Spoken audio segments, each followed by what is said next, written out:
Hi, it's Dr. Isom. I'm here to give you the last part of the Traits and Types lecture, and this section is on the Big Five. The Big Five is also known as the five-factor model, and this five-factor model has come out of the essential traits approach to personality traits. This model was based on something called the lexical hypothesis, which assumes that any important differences between people in terms of behavior or feelings or beliefs are going to have words that have been created in a culture to be able to describe those differences, because people like to be able to talk about how other people are different. So the important ways people differ in a culture should be encoded in that culture's natural language. And the second part of that is that the more words in a given language to describe a trait or behavior, then the more important that trait is. So, in other words, more synonyms of any given behavior or personality characteristic means that that characteristic has more importance. For example, in the English language, we have quite a few words that describe an extrovert: sociable, friendly, outgoing. And so that gives you a general idea of how important that personality characteristic is in our culture. So let's examine the lexical hypothesis, also known as the lexical assumption, in a little bit more detail. Using the essential traits approach, theoretically, it's possible to determine whether there are universal personality characteristics that everyone shares. The way to do that is to investigate the language of every culture. If there are universal personality characteristics, then there should be similarities in the words that different languages have to describe behavior. That is why using the lexical hypothesis is a good way to identify whether there are universal personality characteristics. An important thing to think about is that in our language, we have over 5,000 words to describe differences in people's behavior. And so the question arises as to whether 5 traits, which is what research seems to have established a consensus on in terms of the number of essential personality traits, whether 5 traits are really enough. Add to that the fact that every year in the English language, we add new words. So it begs the question, can 5 traits really capture it all? Reviewing the lexical hypothesis, it is the idea that all of the important ways that people differ in terms of personality and behavior have become encoded into words in a culture's language. And that language describes the behaviors, the feelings, and the thoughts of people in that culture. And you'll recall that behaviors, feelings, and thoughts make up the psychological triad, which is our working definition of personality. So the language is a way to describe personality in a culture. The image on this slide lists several of those words that can be used to describe important differences between people, such as lively, upbeat, zany, and adventurous. Just to give you a little background on the history of the essential traits study of personality using the lexical hypothesis, it began with Allport and Odbert. They were trying to find a listing of all the possible traits or ways that people could differ in the English language. So they started with Webster's Dictionary, the 1925 edition, and they went through the over 500,000 words in that dictionary, and they identified nearly 18,000 words that describe, in their words, the capacity to distinguish the behavior from one individual from another. So fast forward to about the 1940s, and a researcher by the name of Raymond Cattell decided he was going to pick up that search for the essential traits, and he began with Allport and Odbert's nearly 18,000 trait terms. But then he somehow, through several research procedures, reduced those 18,000 terms to only 35. Then he proceeded to collect several different kinds of data on those trait terms. And then he conducted a factor analysis on all of the data, which, as you recall, correlates every item or every trait term with every other trait term for every subject for whom data was collected. The next thing he did was an important step in the search for the essential traits of personality, and that was to conduct a factor analysis. The purpose of the factor analysis was to look for connections or correlations between the trait terms that were used in the analysis. In a factor analysis, items that highly correlate with each other indicate that they all may be measuring the same underlying factor, and the number of factors that are present in your data set would indicate the essential factors or traits that make up personality. And the results of his factor analysis revealed that there were 16 factors or essential traits of personality. This result led Cattell to conclude that 16 was the number of traits that are needed to fully capture all the variations in a person's personality.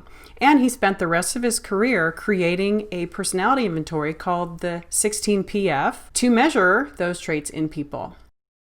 In case you were curious to know what those traits are, here's a listing of all 16. Now you'll notice that there are not single trait descriptors like extraversion or neuroticism. Instead, Cattell decided that he wanted to avoid having people make a moral judgment of themselves based on their trait scores. So he chose to name each of the trait with simply a letter of the alphabet. This may seem strange, but actually this was the same period of time in which they were identifying the different vitamins, vitamin A, vitamin B, etc. So he decided to use that kind of naming convention. Later, however, he did decide to attach those trait descriptors, and here they are. One other thing I want to mention, Cattell was the only researcher using the lexical approach and factor analysis to identify the essential traits of personality to have come up with 16 factors. That's a really unusual number. In fact, what has been so consistent in the literature is that people who have used the lexical approach to identify the essential traits and have factor analyzed to find those essential traits, they end up with five broad factors, which we now know as the 5-factor model. So this idea that Cattell came up with 16 has really been a conundrum. It was a question, how did this guy come up with 16? Years after Cattell did his work, there were other researchers that were able to get a hold of his data and reanalyze it.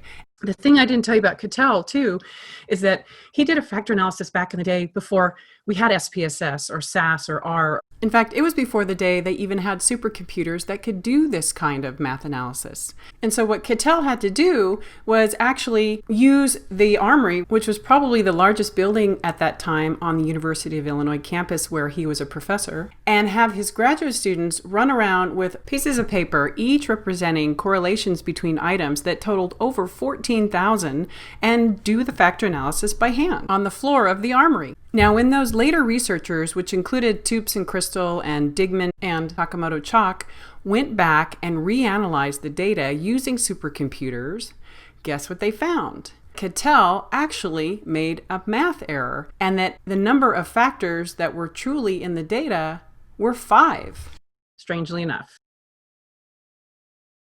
As we reviewed before in talking about the essential traits, Cattell was not the only one to try and identify the essential traits. There have been many other personality psychologists who have attempted to do this. Here are just a few: Block and Block with their ego resilience and ego control, Eysenck, also Wiggins, and Costa and McCrae, who we attribute the Big Five to. One of the most important goals in determining the essential traits is also to create a taxonomy of those essential traits. We not only want to know how many essential traits are there, are those traits universal across cultures and languages, but we also want to know if there's some way we can organize them into a taxonomy. A taxonomy is like a structured classification of concepts. In this case, the concepts would be traits. When you have a taxonomy, you have an organization that is hierarchical in structure, so that some of the concepts have a more important value, and maybe in this case for traits, they would have traits that are subsumed underneath a broad factor. An example of a taxonomy that I like to talk about in class is the periodic table. And with the periodic table, if you remember from chemistry, what you have is this structured classification of things. These are the basic elements of what the Earth is made of and everything on the Earth is made of. But you'll notice that they are organized in columns. So for example, this column on the left, these are the alkali metals, and they include lithium, sodium, potassium, etc. And they're grouped together because they all share similar properties. And they're arranged hierarchically in terms of their molecular weight in this column. If you look on the far right, you'll see all of these gases. These are called the inert gases, and they are also arranged hierarchically, but they're all grouped together because they are very similar. They have similar properties. And that's the idea with the personality taxonomy. Is it possible to come up with a model that can provide structure and order to all of the known personality traits? If we were to take this idea and apply it to personality, what we might see is an arrangement where you've got the 5 factors arranged at the top of each column: extraversion, neuroticism, agreeableness, conscientiousness, and openness, and possibly those 6 or 7 other factors, some researchers hypothesize. And underneath each broad domain, we would see the facet traits that together combine to form those broad domains.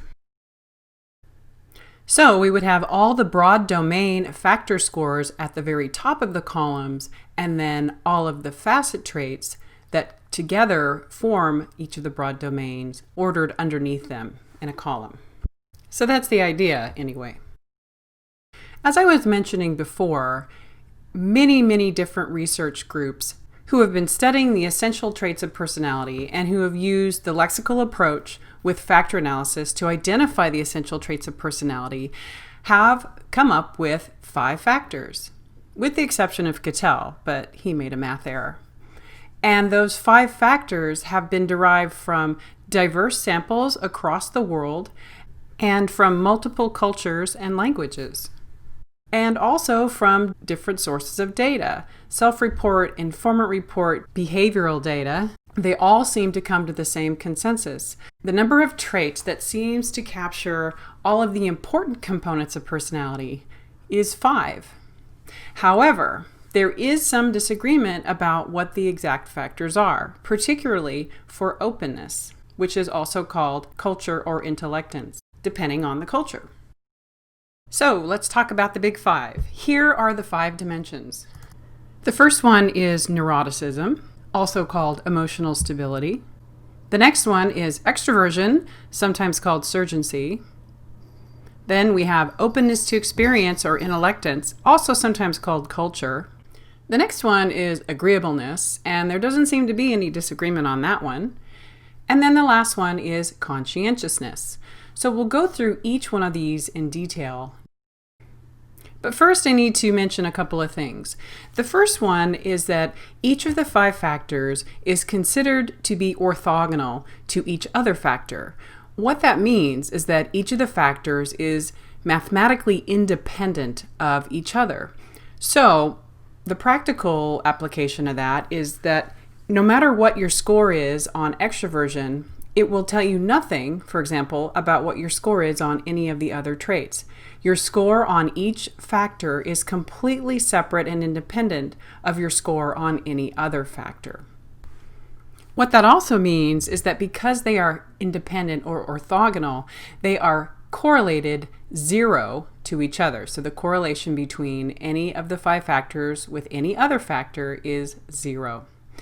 But that's not actually what you see when you measure the 5 factors.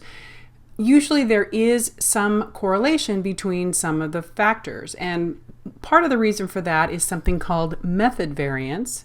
Whenever you measure anything, if you use the same method, maybe a paper and pencil test or a computer administration, or if someone's doing an interview, you're going to see some correlation between the variables that you measure just because of the method. So for example, if I were to correlate all of the 5 factor scores for everybody in our class, chances are we would probably see some small correlation between the factors, even though theoretically they are supposed to be correlated at 0. Also, just to review, each of the big 5 factors is considered a broad domain trait factor or a higher order factor. and it is made up of 6 lower order or facet traits. These are traits that measure different aspects of that broad domain that combine together to create the score for each broad domain trait. So you'll see this when you take the IPIP version of the 5-factor measure, because not only will you get a score for each of the 5 broad domains, you will also get a score for each of the facet traits that combine to give you the score for each of the broad domains. Okay, the first one is neuroticism. Okay, this is one of the big 2. Remember the big 2? Hopefully when I say that, you're remembering, oh yeah, the big 2, neuroticism and extraversion. Those are the 2 traits that seem to appear in almost every theory of personality, whether it's an empirically derived theory or it's just someone's idea of what the most important traits of personality are. So what is neuroticism? It's the tendency to experience more negative or unpleasant affect, to be more emotionally intense or emotionally reactive. And if you score low on neuroticism, then you will be the person who tends to be calm, who's emotionally stable, who doesn't tend to feel bad often. Now, it doesn't mean that you're going to be happy. It just means that if you score low on neuroticism, you're not likely to experience intense negative affect often. And you're also going to be the type of person who doesn't get nervous easily and tends to be relaxed even in tense situations. Something else to keep in mind is that sometimes neuroticism in the 5 factors is actually referred to as emotional stability, which is reverse scored. So if you score high in emotional stability, what that means is that you score very low in neuroticism. Your neuroticism score is also correlated with your tendency to experience depression and anxiety. I mentioned that before, but I just wanted to reiterate that. Okay, what are the subtraits of neuroticism? I'm going to just list them here. Anxiety, anger, depression, self-consciousness, immoderation, and vulnerability. So if you score high in neuroticism, you will tend to have a lower threshold to trigger your flight or fight system. You may tend to describe yourself as feeling tense more often, or fearful, or nervous, anxious. And really in the stuff that we're going through right now in our society with this pandemic, I think that a lot of people are probably feeling that way. If you score higher on neuroticism, you may be feeling that way a little bit more than the average person, or the person who scores lower on neuroticism. Tendency to feel anger, to feel resentment, that goes along with neuroticism. More negative affect, sadness, depression, discouragement. Okay, that falls under the depression facet. Self-consciousness, being more sensitive to the comments of other people. That also goes along with neuroticism, as well as having a tendency to feel strong cravings and urges and the difficulty in resisting those cravings. This defines the facet of immoderation. It's kind of like willpower or lack thereof.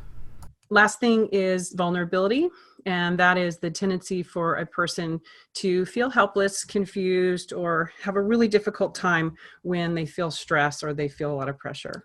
The Peanuts characters have been often used to illustrate the 5 factors. So I'm going to have you think about those Peanuts characters as I talk about each of the 5 factors, and then you'll need to figure out which one I'm talking about. So which Peanuts character captures the neuroticism factor? Since you're not here to guess, I'll just take away the suspense and tell you it's Charlie Brown. He's the one that captures neuroticism, because if you remember, if you've watched the movies, he's always the one, he's kind of negative, he's a little pessimistic, he tends to be depressed, and remember, he doesn't get Valentine's and he laments that, and he tends to be a little pessimistic. So he would be the character to represent neuroticism of the 5 factors. The next one is extraversion. This is the second part of the big 2.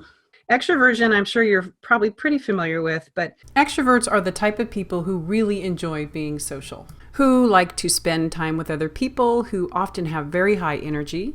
They also tend to generally be happy and experience more positive emotion. If you're a low score on extroversion, it doesn't mean that you're sad or depressed or anxious, because remember, these factors are independent. It just means that you're going to be less likely to be engaged with other people. This would be the introvert. If you score low on extroversion, then you're going to be the introvert. And again, that doesn't mean you're going to experience more sadness or depression. It just means that you're going to experience less happiness on average than the person who scores highly in extroversion. Low scores are also the ones who really enjoy being alone and tend to be regenerated by spending time quietly indoors with maybe just one or two friends rather than being at a big party with a group of people like the high extrovert would enjoy. Introverts are not unfriendly, they just simply prefer solitary activities. What are the subtraits that make up extroversion? Here they are. Friendliness, that's pretty straightforward. People who like to make friends easily and reach out to other people. Gregariousness, so how much you really like to be around other people and how much you don't need your privacy. I have a friend who calls me from her car because she hates being alone, even in the car driving, and she likes to just be social and talk. That would describe her. Assertiveness, so the tendency to speak out, to be a leader. Leadership is something that high extroverts tend to assume pretty easily. Activity level. High extroverts like to do things that are active. They like to move quickly. They tend to have a lot of high energy. They also tend to like to enjoy activities. And this isn't every extrovert. Every extrovert does not have all of these facets, which is something you'll find when you look at the facet scores on the IPIP, the longer personality five-factor measure. But one thing that often is part of extroversion is the tendency to like to do things that are sensation-seeking or that bring excitement, or maybe the adrenaline junkies. That describes the excitement-seeking facet of extroversion. If you tend to experience more positive emotions, you would describe yourself as an optimist. If you have a lot of enthusiasm or joy, those are all part of the cheerfulness facet of extroversion. Okay, now for the Charlie Brown character. I don't know if you can guess it, but it's Snoopy. Snoopy's consistently happy and cheerful and likes to party and likes to fly around on his Sopwith camel, I think it is, on his doghouse and doing World War II fighting stuff. But he really captures the trait of extroversion of the Charlie Brown gang. Okay, broad domain number 3, openness to experience. This, remember, is also called intellectance in some people's models of the 5 factors. If you score high on this broad facet, then you tend to be the more imaginative, curious person. You like to think about ideas and theories and philosophy. You're sensitive to art. You really like to explore your feelings. You're the kind of person who likes to go to one of those movies that really makes you think deeply and feel deeply. If you're a low scorer, you tend to be a more down-to-earth person. You're also practical. You like to do things the way you like to do them because they're comfortable. And there's nothing wrong with scoring low in openness to experience. Low scorers in openness to experience also tend to prefer familiar routines to new experiences. They don't tend to have a lot of artistic interests. They just prefer things to be straightforward and conventional and traditional. What I find for students is they tend to score lower on this facet than they think. And it doesn't mean that you are not curious intellectually, and it doesn't mean that you are not sensitive to beauty and feelings. It just means that you score lower on those than some people.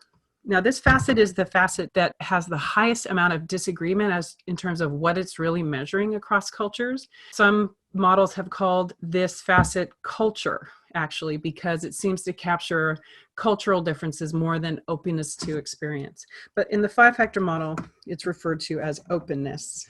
Not open-minded, by the way, but openness. It's not a measure of intelligence. If you score low on this, it's not reflecting your intelligence. And again, this has been a factor that people have really disagreed on what exactly it's measuring. It just seems to be associated with imagination and intellectual curiosity versus practicality and conventionality. Okay, what are the facets that make up openness? Imagination. So do you tend to prefer books that are fiction or nonfiction? Artistic interests. So do you love beauty? Do you like to go to a museum? If you have a day off and you are going on a date with somebody, do you want to go to the museum? Or would you rather go to like a sports game? The third part is emotionality. And that's not the experience of any one emotion in particular. It's just how aware of your emotions are you and how much insight you have and how likely are you to express those emotions or those feelings. Adventurousness is the idea that there are some people who will try new foods and they like to experience different things and they like to do things that are not ordinary or usual. So an example of this is, do you take the same road home every day, or do you change things up and take different routes so that you can experience and see different things? See how much time it takes to go one route versus another. Adventurousness. The next one is intellect. So people who like to play with ideas, people who like to argue about philosophical concepts, political concepts. These are something that if you scored high in intellect, you might have a tendency to do. And then the last one is liberalism. And this is not really liberal versus conservative political ideology at all. This is just how likely is a person to want to challenge what the norm is, not go along with what they're told to go along with, maybe challenge it because maybe they have an idea of something better. How likely are you to go against the establishment versus going along with it because it works well and there's really no reason to stir things up? That's liberalism. And who is the Charlie Brown character that encapsulates that? Who would be the one who scored most highly in openness? That would be Linus. Remember, Linus is the guy who is the great pumpkin believer. He's also the one who is interested in art and philosophy. Gotta love Linus. Next up, the trait of conscientiousness. People who score highly on conscientiousness are usually very careful, they're efficient, they're reliable, and when they make plans, they make sure that they follow them through. They always want to do things well, and they will persevere until they get things done. They're pretty self-disciplined and dependable, and at the very extreme, they can be perfectionists. Those scoring low on conscientiousness tend to be the laid-back, less organized, and even careless type of person. Also, they're easily distracted and they can be very impulsive. In general, they are less goal-oriented and driven, and at the extreme, they could even be called lazy. Let's look at the facets. Self-efficacy refers to how confident you are in when you make plans to do something, like setting a goal, that you're going to definitely be able to follow through on that. People with high levels of self-efficacy have confidence that they will be able to accomplish anything they set out to do. Orderliness. Do you like to have things organized? Do you like to have a schedule? Do you like to have routines? Some people really thrive on this. They find that they are much more productive if they have some sort of a organization or a schedule. Other people really prefer to do things kind of by the seat of their pants, and they do just fine using that sort of style. Third facet is dutifulness. So this is really your sense of obligation. If you say you're going to be somewhere at a certain time, or if you say you're going to accomplish a task for somebody, do you do it? Do you follow through? Do you believe that that's important that somebody does that? The fourth facet is achievement striving. So this refers to your goals in life. Do you have high goals? Obviously, a lot of you do, because your goal was to achieve your college education, your degree, and strive for that excellence in academia. Or do you just tend to be happy with where you are? You feel no need to accomplish lofty career goals or that type of thing. So that's what achievement striving is. The fifth facet is self-discipline. Do you stick to doing things even when it gets difficult to do them? If you set a routine that you're going to go to the gym every week, 3 days a week, do you stick to your goals? Do you persist at them? How self-disciplined are you in terms of maybe you set a study schedule? Do you stick to your schedule? Are you able to delay gratification? That's really what this facet is tapping into. And the last one is cautiousness. And this really describes the opposite of impulsivity. Are you the kind of person who likes to think through things? If you had to shop for a new TV or a new computer or a new car, do you do a lot of shopping? Do you do a lot of comparing? Do you put a lot of thought into it? Or do you just kind of go with the one that you like, the one that feels right more immediately? So cautiousness is just the tendency to think before you act, rather than just going with what your gut says. Okay, who is the Charlie Brown character that represents cautiousness? That would be Schroeder. And the reason why, Schroeder was the guy who wanted to be the concert pianist, in case you didn't remember.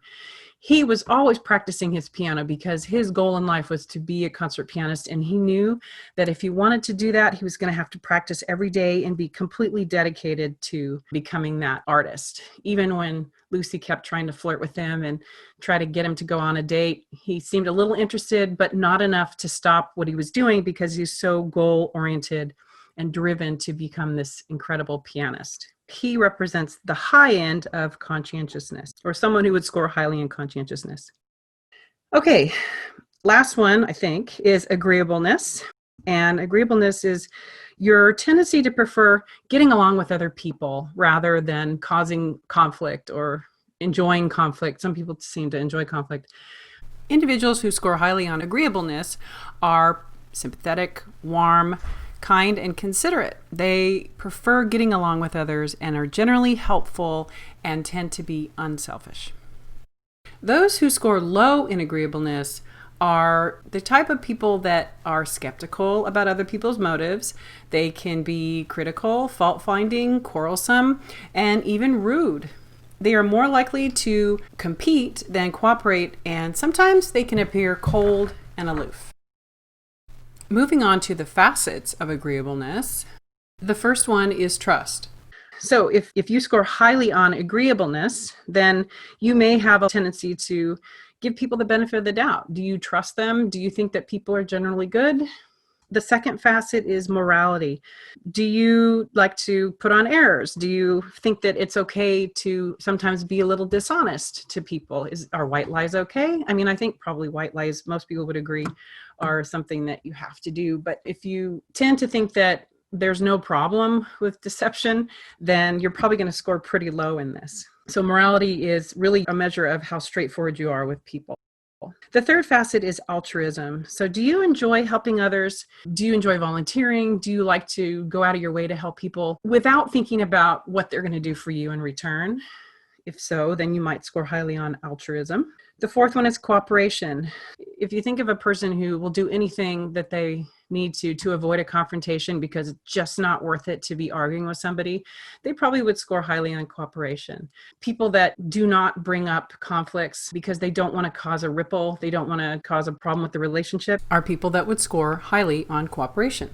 Can't we all just get along? That's the kind of person who would score highly on that facet.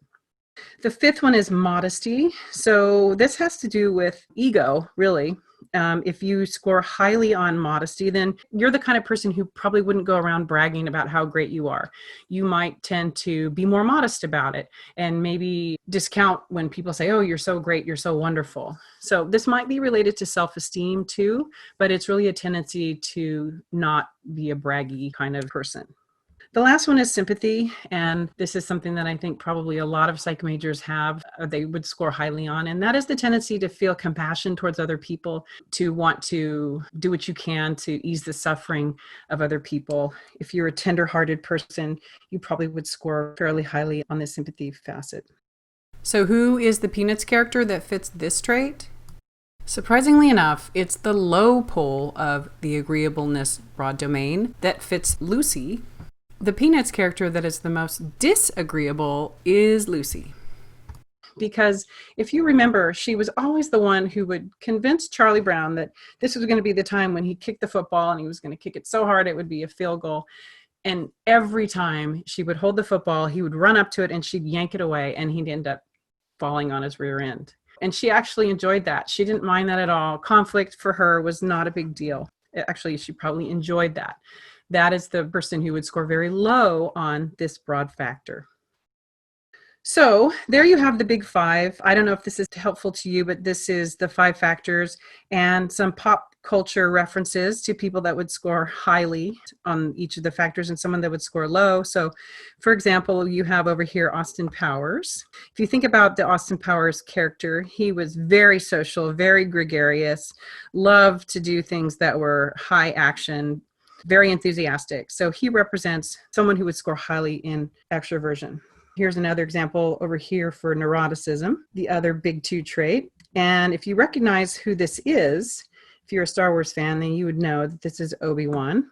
And he is the type of character in the movies anyway, never stressed, never anxious, always everything totally under control, tended to be very not joyous and optimistic, but he definitely wasn't very pessimistic at all. He always knew that things would work out.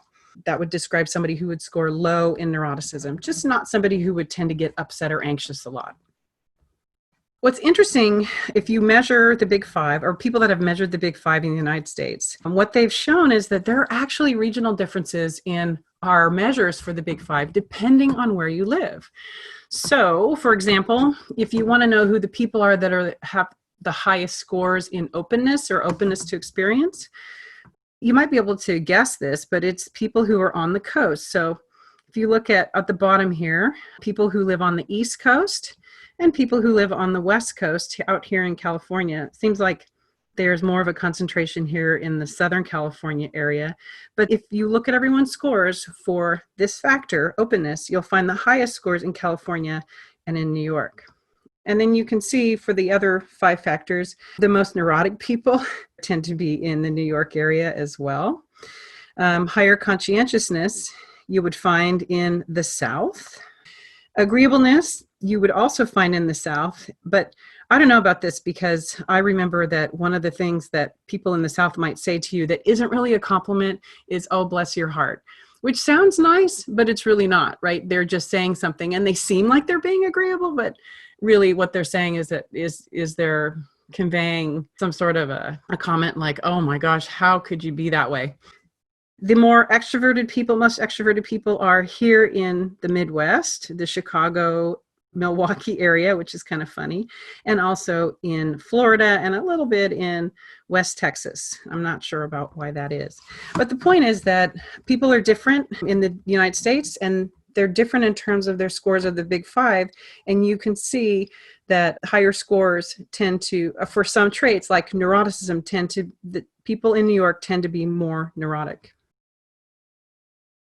Okay, one of the things I mentioned before, and that's that in the study of the essential traits of personality, most people, the vast majority who have studied this, using the lexical hypothesis and the factor analytic approach, they've found that there are 5 traits. There are 5 traits that seem to capture the most important differences in personality.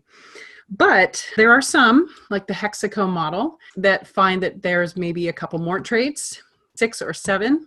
So there's not complete 100% agreement, but there is really, really high agreement that there are 5 broad traits. That's the generally accepted model.